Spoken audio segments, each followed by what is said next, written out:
It is my pleasure to have Eric O'Connor from the National Blood Clot Alliance with me today.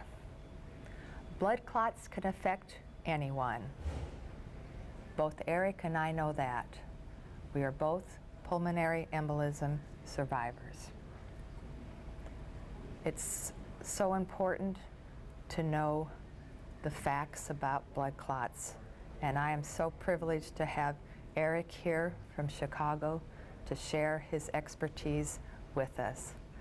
So great to have you here, Eric. Thank you. I'm so glad to be here. Could you start off a little bit and tell me about your story?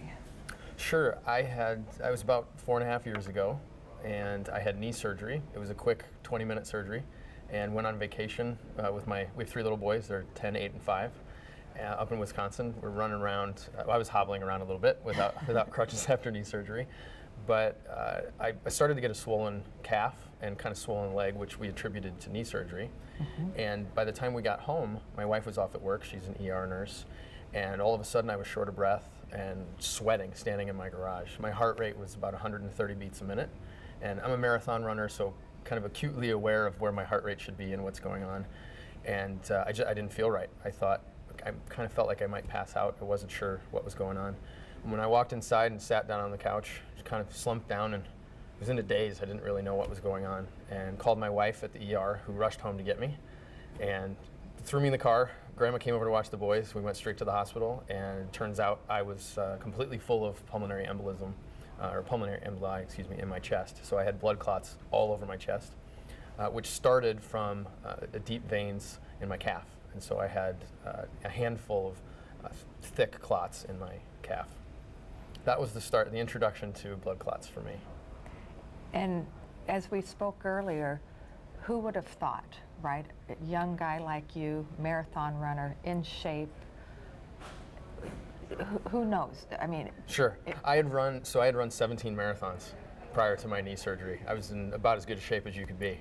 Absolutely. And most people don't attribute blood clots to, they might think, oh, a long hospital stay or the elderly or that type of thing. And that's, the amazing thing is it really can happen to anybody.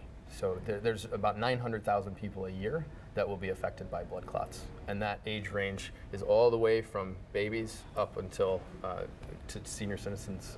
Anybody can be affected. Absolutely, and that's the key word, anyone. Absolutely. Anyone. Let's talk about who is more likely at risk. So if you've had a hospital stay or surgery is a quick way to possibly get a blood clot. Now, it's not guaranteed. If you go in the hospital, you're not necessarily getting a blood clot. Right. Or if you have surgery, you're not necessarily. You just are more prone to that as a result. So 550,000 people a year will get a blood clot related to healthcare.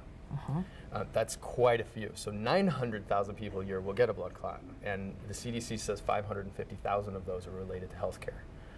So if you've had surgery, if you've had a prolonged hospital stay, those are times that you should be asking questions. What are we doing to manage to make sure I'm not getting a blood clot?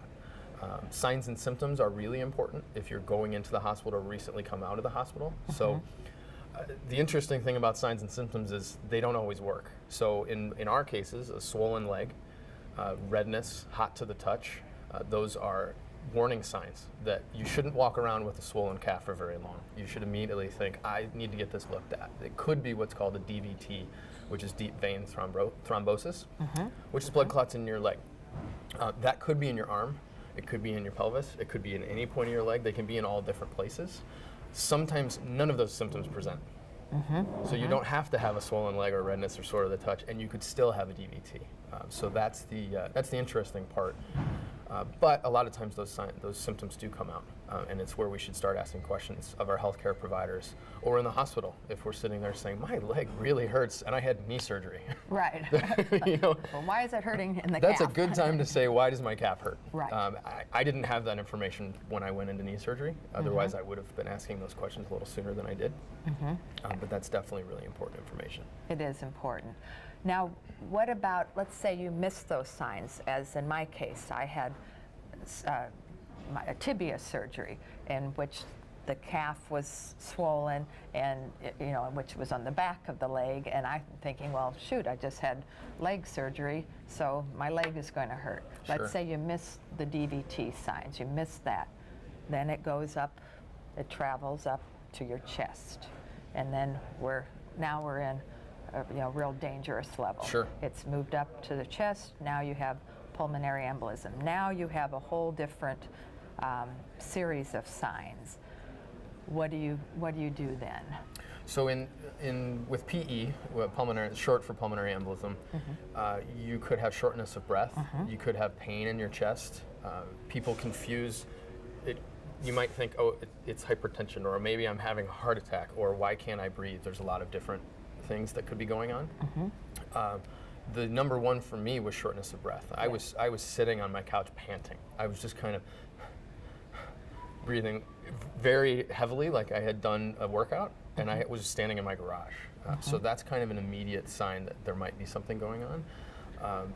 Again, I would refer everybody to the National Blood Clot Alliance, to stoptheclot.org, and also to their doctor. The important thing here is that I am not a doctor, so I can give my experience, which was the shortness of breath. That doesn't always happen for everybody, but the PEs are very serious. So one person dies every 6 minutes from a PE.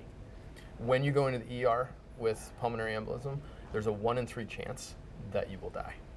And we both went into the ER with that. And they're really scary numbers to think. The numbers are between 100 to 300,000 people, roughly, will die from a PE. The best thing that my husband and I did, we took it seriously. I have to admit, I am not one that rushes to a doctor. I am probably the worst. But if there is something that you just know in your heart of hearts that is not right, and we called our doctor, and the doctor said, immediately get to the ER. And it saved my life. And when you hear the doctor saying, you would have died if you had not gotten here, that's pretty powerful. So this is very serious. As you said, this is nothing to take lightly, and it's very, very important to learn about this very serious condition, because I knew nothing before this. Right. And I think a lot of people don't understand and don't know about this very serious condition. And I thank you so much for being here, Eric.